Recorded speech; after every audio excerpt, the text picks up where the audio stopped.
જિલ્લામાં આવેલા ગંગાધરા અલખ મંદિરે ડાલીભાઈના સમાધિ દિવસ નિમિત્તે ભવ્ય પાલખી યાત્રા યોજાઈ।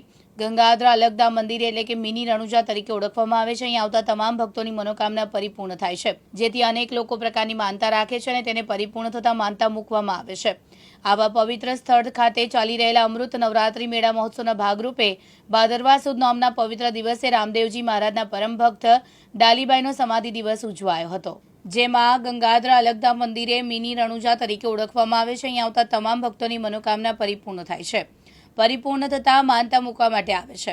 આવા પવિત્ર સ્થળ એટલે કે ચાલી રહેલા અમૃત નવરાત્રી મેળા મહોત્સવના ભાગરૂપે ભાદરવા સુદ નોમના પવિત્ર દિવસે શ્રી રામદેવજી મહારાજના પરમ ભક્ત ડાલીબાઈનો સમાધિ દિવસ ઉજવાયો।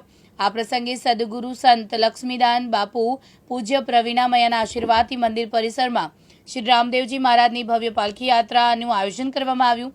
આ શોભાયાત્રામાં ધજા નેજાનું પૂજન કરવામાં આવ્યું અને ભક્તિભાવથી ભરપૂર વાતાવરણમાં ભક્તો ભજન કીર્તનમાં સૂરમાં નાચતા ગાતા યાત્રામાં જોડાયા। પાલખી યાત્રા મંદિર પરિસરમાં ભક્તિભાવપૂર્વક ફરી, જેમાં મોટી સંખ્યામાં ભક્તોએ ભાગ લીધો હતો। हम लोग है महाराष्ट्र से लोहारा गांव। हम लोगों ने मन्नत मांगा था कि लड़का अगर होगा तो हम लोग फल फ्रूट से उसका वजन करेंगे, तो हमारी मन्नत पूरी हुई। फल फ्रूट हम लोगों ने चढ़ाया। तो आज क्या किया हम लोग उसका फल फ्रूट उधर भोग लगाया है, उसका वजन कर। આપ સૌને મારા જય રામદેવજી।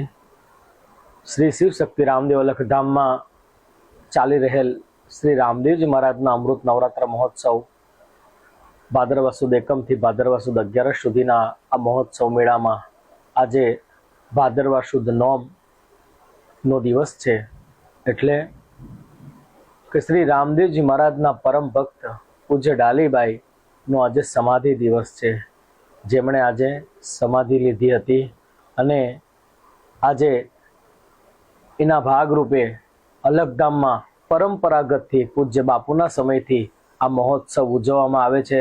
આ દિવસે મંદિરના ધજા નેજા બદલી કરવામાં આવે છે અને મહાપ્રસાદનું આયોજન કરવામાં આવે છે। સાથે સાથે રામદેવજી મહારાજની પાલખી સાથે એક નગર યાત્રા જેને કહેવામાં આવે છે કે એ અહીં અલખધામના પરિસરમાં કરવામાં આવે છે। તો દર વર્ષની જેમ આ વર્ષે પણ ખૂબ બધાએ ભાવથી પ્રેમથી આ મહોત્સવમાં ભાગ લીધો છે। સર્વને મારા ખૂબ ખૂબ અભિનંદન અને મારા જય રામદેવ। રમેશ ખંભાતી, દિવ્યાંગ ન્યૂઝ, પલસાણા, સુરત।